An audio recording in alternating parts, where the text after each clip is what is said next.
Well, hello there. Welcome back to Brambleberry. This is not the typical position or scenery that you see me in these videos. But today I'm going to try and tackle a water heater install on the camper. So if you want to come along and see me figure this out as I go, then keep watching.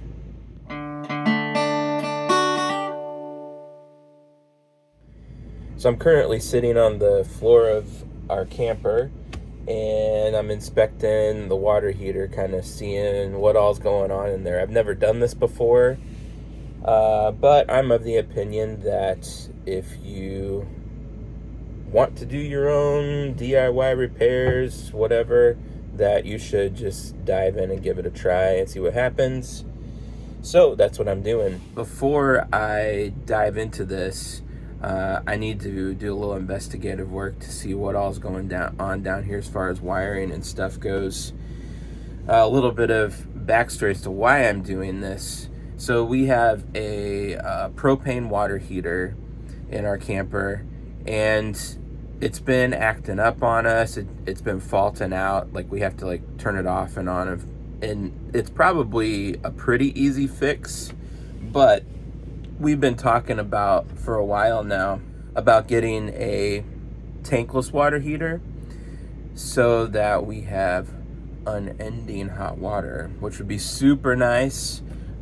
So we went ahead, and that's our Christmas gift to one another, me and the missus, this year, is a tankless water heater. So I bought one of those, and it's been sitting in my truck for, I don't know, close to a month now, because I have not had the opportunity to do this, but I'm on break now, so we're gonna give it a go, and hopefully I'm able to get this thing put in.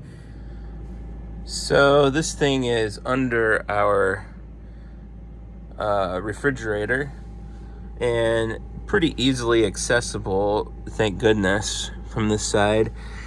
So it's got, you know, your typical hookups here, and I think this is actually going to make, like, the way this is hooked up is going to be easy for the plumbing, because it's all flexible tubing, so I can reposition these. As long as the other water heater has the same type of connections, I should be okay, but I'll have to get that out and see if it's going to be, it needs to have male connections coming off of it so I can put the female connections on. Other than that, electrical wise, it looks like it plugs in here on this one. I don't know if the other one does that. I got to check it out. And then we got some other wiring back here. I'm assuming that's probably DC. This is AC. And there's another wire that seems to be going to it as well, up to a box there. I don't know what that is. Might be dedicated to the igniter. I don't know. But now that I have an idea of what I'm looking at here, the next step then is to, I think, probably open up that other one before I go and start ripping into this and taking it out, to make sure that I have all the supplies that I need. Otherwise, I'm going to be in a mess. I want to try and get this all done in one day. Otherwise, we're going to be without hot water. So I don't want to deal with that. So I ended up going with the Camplux. Got this off of Amazon, seems like everything else these days. But I don't know. It had pretty decent reviews. It's not the cheapest thing out there, and it's not the most expensive thing out there, so we went kind of middle of the road on this. But I tried doing all the measurements and stuff to make sure that it was going to work, but who knows, we'll see. Some screws there.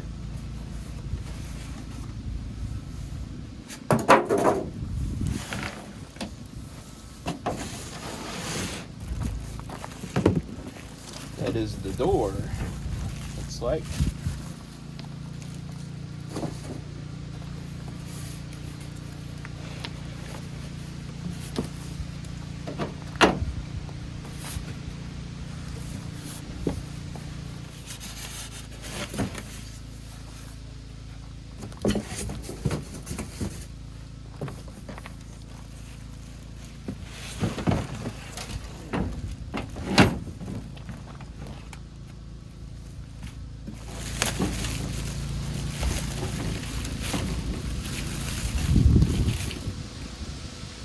like the wiring's different on this. That's lovely.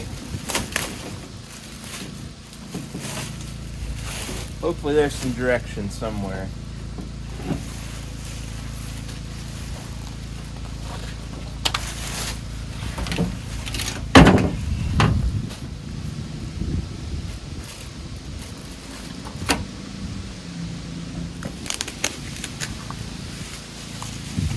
This is the control board.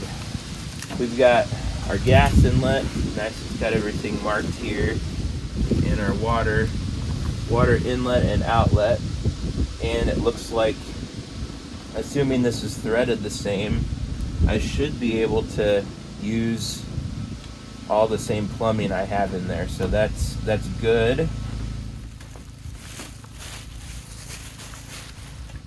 There's a cool looking door.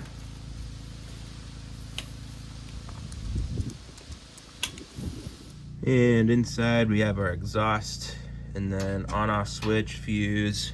Looks like it's got electrical diagram and then all the stats up there on it.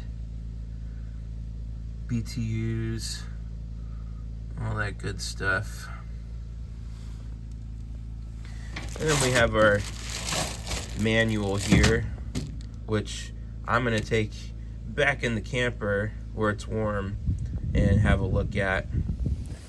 There's a chance of rain later today, but I'm trying to get this done before all of that happens. It makes life more miserable than it already is with the wind out there. So I've already been through this, but real quickly just wanted to show you the user manual. I'm not gonna go through the whole thing, but I will say that it is actually a really good manual. The directions are pretty easy to understand, and it's got lots of pictures to accompany all the directions. Tells you exactly how to install it. You have to like read between the lines though whenever it comes to your specific situation in your camper, because like some of this just doesn't apply to mine just because of where my water heater is in the camper, but it might apply to somebody else. I think they just try to cover all the possible situations, which is good.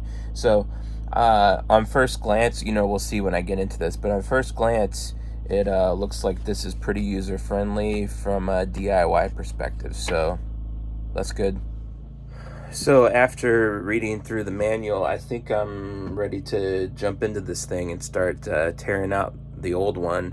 And so first things first, I need to turn off the water and I need to turn off the power supply to it so that I don't get shocked. And I think with the way this water bypass system is here, I don't actually have to turn off all the water to the camper, although it might not be a bad idea just in case. But I think what I can do is just do the bypass and then it'll run it through and it won't come out into the outlet inlet for anyway. And it looks like I just have a bunch of extra wires down there that I don't need just because of the style of this one.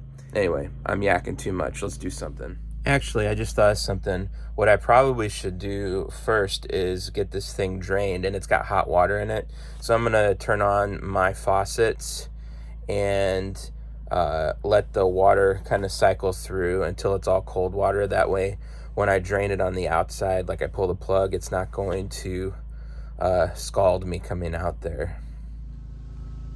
What are you doing, kitty cat? What are you doing, huh? You keeping cozy in there?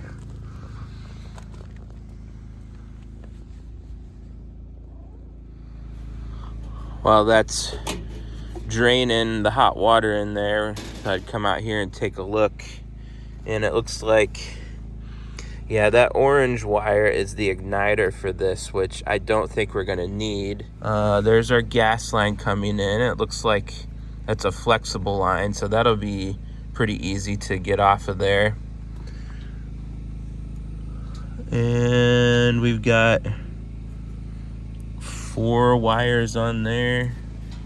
Yeah, I don't think I'm going to be concerned with any of that, to be honest. This doesn't have, I think this one had an option for an electric element, but it doesn't have one in it. It's just the propane. We've got all these screws to get out. It looks like it's a square bit, so I got to find a bit that fits that. I take all those out, and then I've got some butyl tape that I'm going to use to put behind the new one whenever I put this in. And I also have some silicone that I'm going to put around the outside of it to seal it up even better. Forgot to mention too, if you're doing this on your own, don't forget to turn off your gas. You don't want that going whenever you disconnect your gas. And I think probably what I'm going to do is, after I turn it off, I'm going to turn on my stove just to bleed out and burn off anything that might be in the lines, just because I don't want anything in there, and to make sure that it's actually off. But that's just probably me being a little overly cautious. So I don't know if I need to do this or not, but looks like the water heater is on that, so I'm going to kick that off.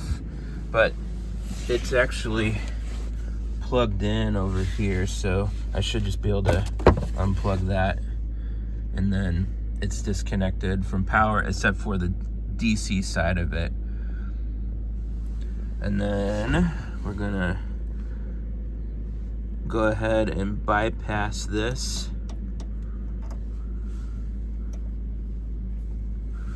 And now the water should be going around this way as opposed to in the tank and back out.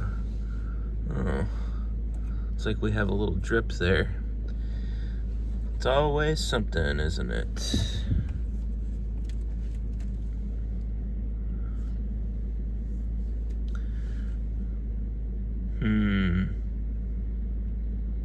That's great. Well,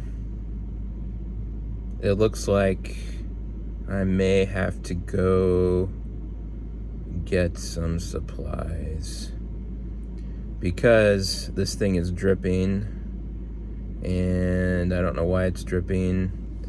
It just seems like that.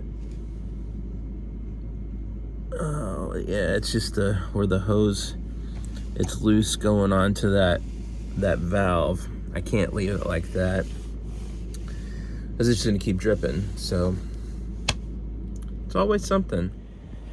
That also means that I have to turn off our water supply to the camper. Otherwise, it's just gonna keep on dripping. All right, I made it back from the store, got a hose clamp for that thing, got it put on, made a big mess. You know how that goes. And now I think I'm ready to try and pull this thing. It already started raining a little bit outside and then it quit, but I think I'm just gonna go for it because it's gotta get done. Got one of those kind of hose clamps and put on. I didn't have it tightened down enough to begin with, so I was spraying water all over, but I got it tightened down now. So I should be able to drain this thing and disconnect everything and pull it out.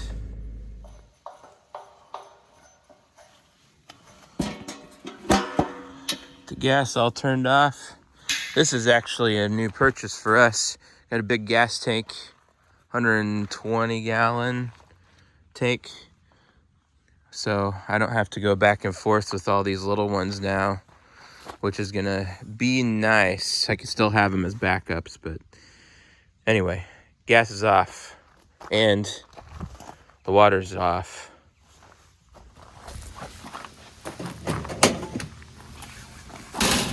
And I'm gonna pull the anode rod. Actually, yeah, pressure's off. Pull this, and if I can get it loosened up, let this tank drain out.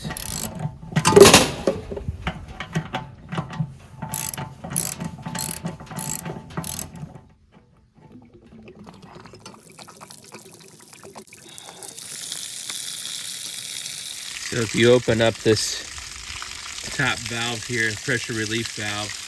It drains out a lot faster. It's pretty much drained now, so just gonna stick this back in there.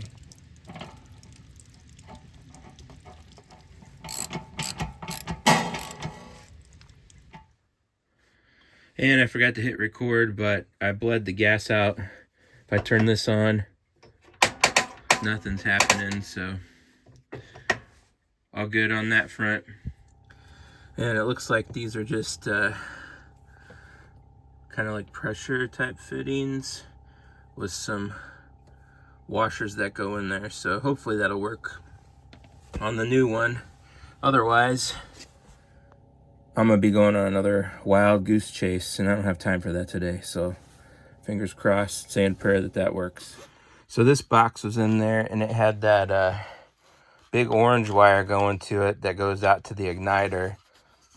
So I just took it out, and the other 4 wires are all connected to a wiring harness that goes in the bottom of this. I don't think I'm gonna need any of this, especially like when you take this out.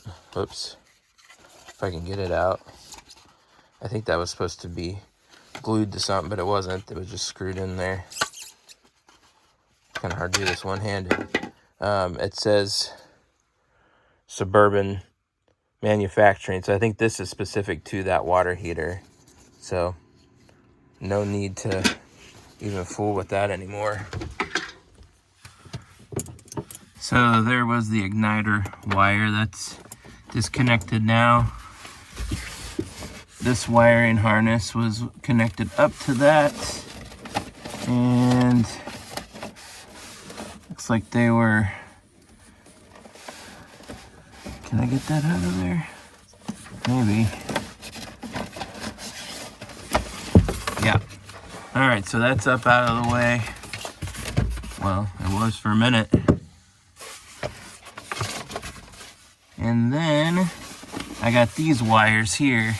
So this is gonna be my 12 volts coming in. So when I cut these, since well, it looks like they're all the same color, which is good. 3 wires. I'm gonna cut them on this side though, just to make sure it's all connected where it should be, even though my incoming water heater has different colored wires. We'll have to figure that out, what goes to what.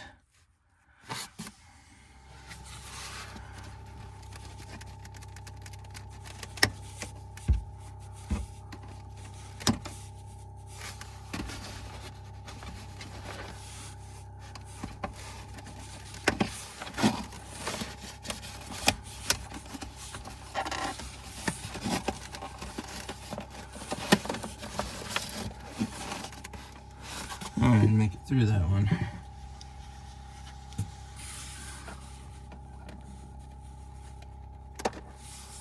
There we go.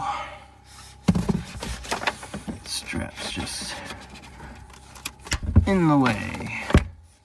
Alright, everything should be disconnected now, except for the gas. And then I can go out and start doing some stuff outside. And of course, it's starting to sprinkle again. Let's hope it's not more than a sprinkle. Here's the gas line coming in.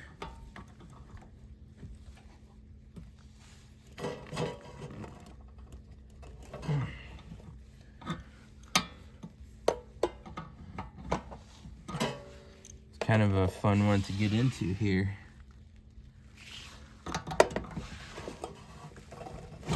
There it goes.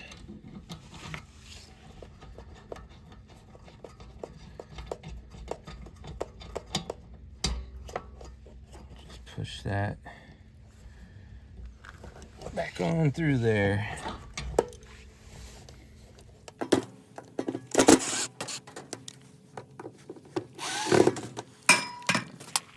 Save these screws. I think the new one comes with it, but who knows? Well, if I don't drop them all.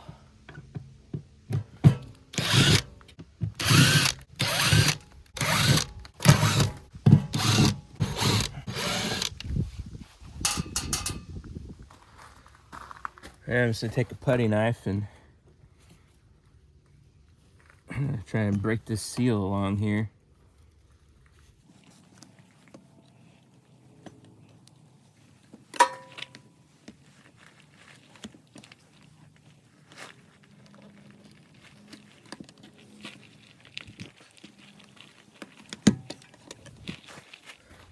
You get the idea, right?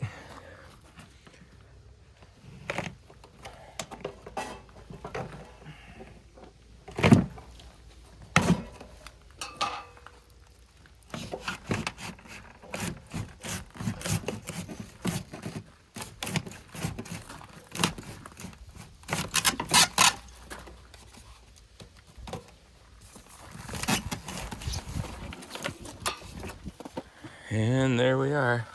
It is out. My gas line there, and however I have to do the electric there. I'm gonna try and clean up some of this. I got some more butyl tape that I'm gonna use to put under there, and some silicone. Had it all cleaned off around there. I used a little bit of rubbing alcohol to try to clean it off. Let's say if you do that, probably need to make sure it's all evaporated and wiped off before you start putting your other stuff on there, because it'll interfere with your adhesives. I don't know about the butyl tape, but I think the silicone, it probably would mess up. Anyway, the other thing I'm seeing in here is there was like little supports back here for the tank on this one that I don't need, and they're actually going to be in the way for this one. So I got to take those off. And it did say in the directions that this the floor that it sits on has to be flush with the opening. So this accomplishes that, thank goodness. I just got to get those off and out of the way. And then I'm going to try, I think, to slide this thing in here, get it sealed up on the outside, hopefully before the rain kicks back in, and then we can try and make our connections and stuff. So this is almost a perfect fit here for me, but it's a little too tall of a hole. So I've got these scraps of paneling or whatever it is. I'm going to cut some pieces and put them on the bottom to raise this up just a bit. Probably we'll try to split the difference between here and down there.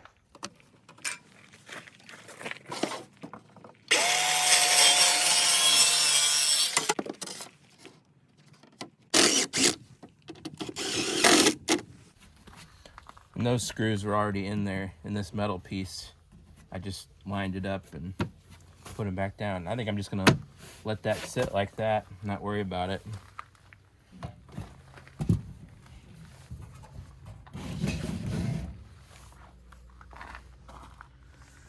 There we go. I don't know if that's coming across to you all in the video, but it made that gap a little bit better. So I think we can get some screws to bite in up here now. All right, let's get some butyl tape put on here.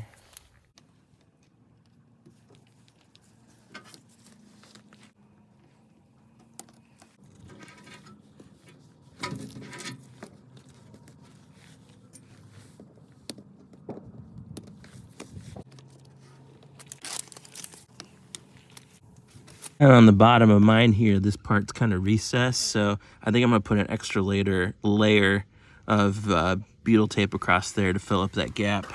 My DIY spidey senses are telling me that I should wait to push this in and attach it all out here until I have everything hooked up and working, in case I have to pull it out for some reason. But with the impending precipitation, I want this all to be sealed up so I don't have a gaping hole in the side of our RV. So I think I'm gonna go ahead and attach everything here and get it sealed up. What's more, I think all the connections actually are made on the inside of the camper, so I don't know why I would need to pull this back out anyway. So hopefully I don't.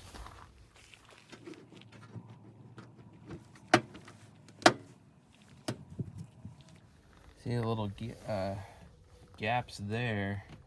I don't know about that. I'm gonna just squish this down in there. Of course, I got the door piece to put on top of it too, so Hopefully I didn't do that prematurely. Let's check.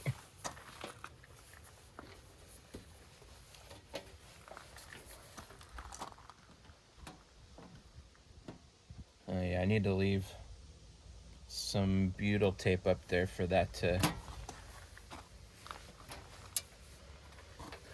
screw down on top of. Easy enough, just stretch it back out. I will say though, I do want a little chunk of that in there, I think, to seal around. Y'all probably couldn't even see what I was talking about. This hole here, I don't like that.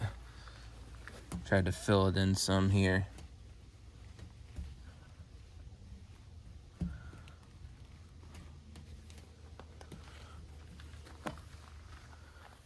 And it says in the directions to remove this piece. It just slides up. Yep. Guess it's in the way for now. Not really sure what that is. I guess we'll find out. I'm probably doing this the most difficult way possible.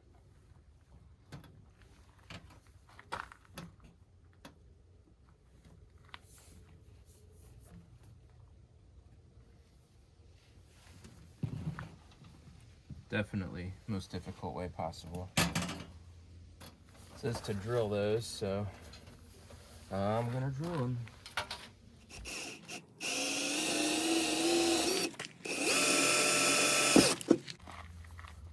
That kind of makes a mess, but whatever.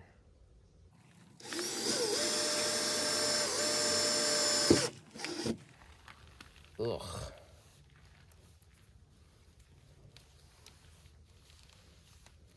That butyl tape's a mess.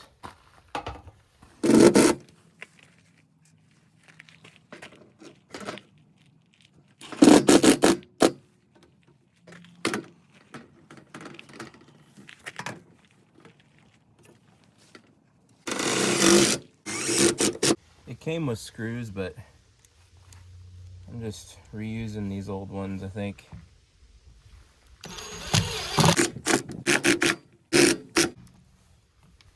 I see the butyl tape squeezing out the sides, so that's a good sign.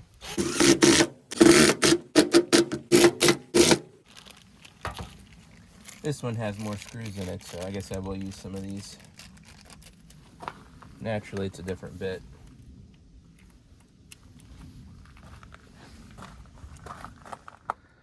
So here's something that's a little wonky. When I tried to close this, it's hitting on that, but this kind of is movable, I guess. So, yeah. I guess that's how you're supposed to do that. The only other thing I can figure is maybe somehow I got the door kind of like put in there weird. But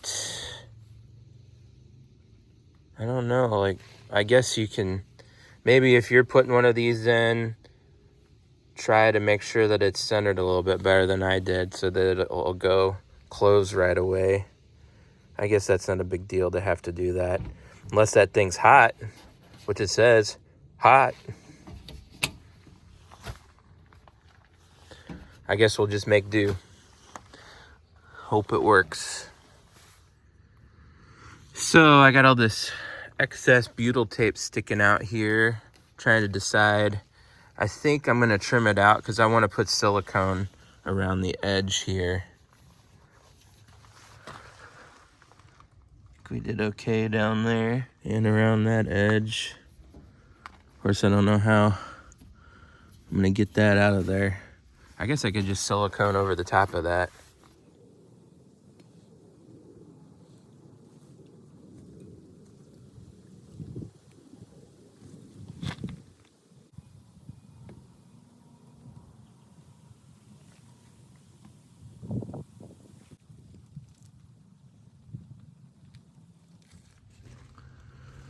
That bead of silicone, and I just went around the top and the corner because I don't know, I think there's enough butyl tape coming out the sides there to probably keep that sealed up. Anyway, oh, and I took the door off to get better access to this, so that's an option if you are gonna put silicone up and down the side there. All right, got the pipes all hooked back up, got the gas hooked back up. Next thing we gotta figure out, I guess, would be the electrical here. So here are my wire options. I have the 2 blue wires, and those are for the control box. So I'm not worried about those. But then the black and white wires I have here, and this is the power supply. Typically black is positive, white is negative. I come over here, this is what I had hooked up to the other one, which is red, blue, and green. Yay for RVs and RV manufacturers making things complicated. If I had to guess, I would say red is probably positive, and blue is probably negative, and green is typically a ground of some sort, but I don't know if that's what that is. So somehow I got to figure out what's going on with that, so I know what wires hook up to where. Otherwise, I'm dead in the water. I don't know how to hook this thing up. We'll figure it out, though. All right, so we'll see if I can do this one-handed. But if I touch that and that, guess I can't. So this is red and blue. I get 11.4 volts. If I were to switch that, it's gonna show negative, which means that I have my polarity reversed. So the red is in fact a positive. The issue is that if I were to do this with my, oh man, I can't do this and hold this at the same time.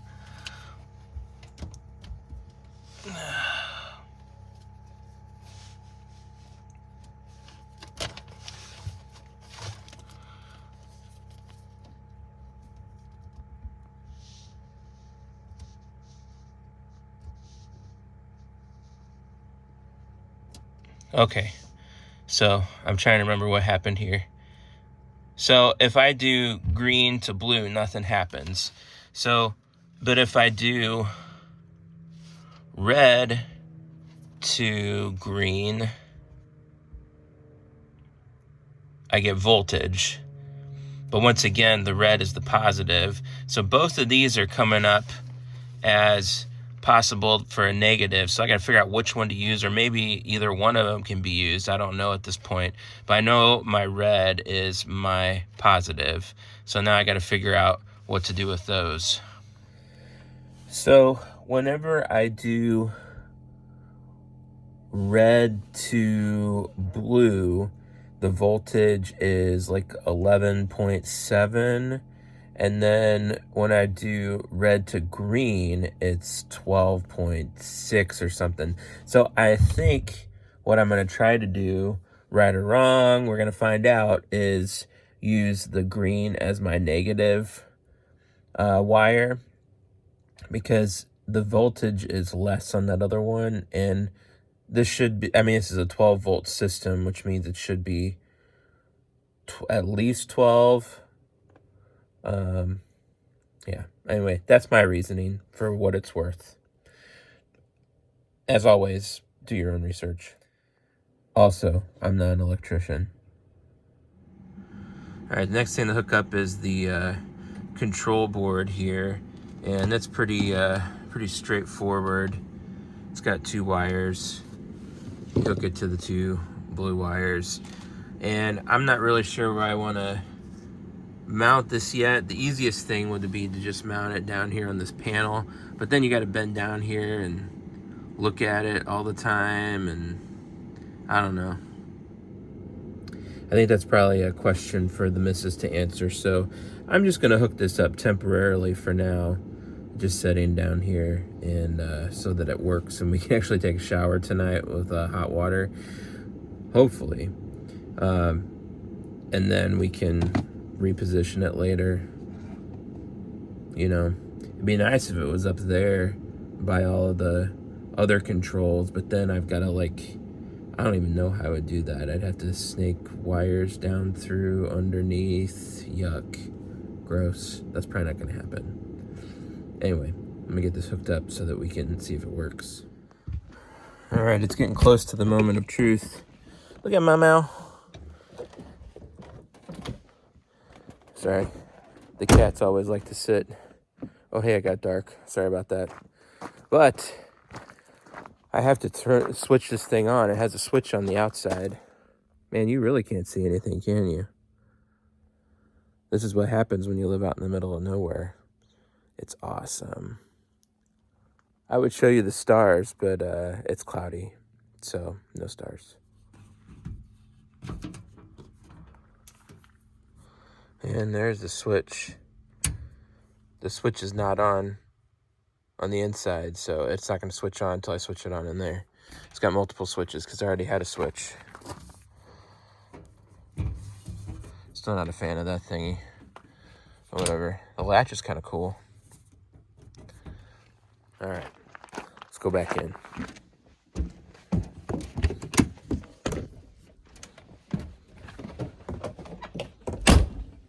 And now, the moment of truth. Let's see if I got this thing wired up right.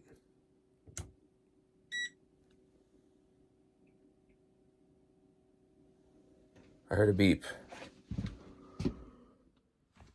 There's a light on the control panel.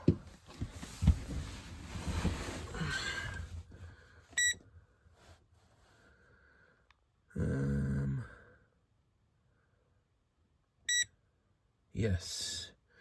Oh, 61 degrees. How hot do we want our water?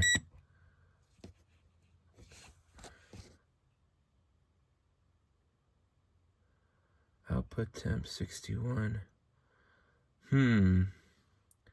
I guess I have to turn it on, like turn some water on to see how it works.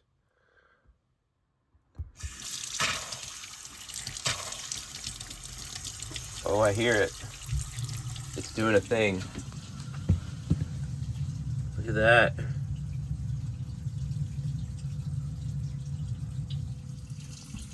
I think it's working. Let's feel the water. Is it hot? It's not hot. This takes a minute though, I think, if I recall. Oh, it's starting to warm up. It's getting hot. It's working. Yay, we have hot water. On-demand hot water. So there it's going. Wonder if I can... I guess it's as high as it gets. Yeah. 124. Feels pretty warm. So when I turn this off, when I turn the water off, it should shut down. So it runs that fan for a little bit. Interesting.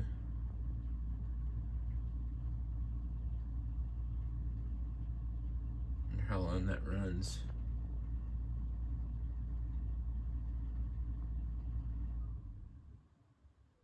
Not very long. I don't know. We'll have to play with it. So, since we had a water heater switch up here, it seems that it's still wired up to that. So, when I flip that switch off, it should shut this down. So, let's try this out and see. And I'm switching it off now. Yep. And it's on.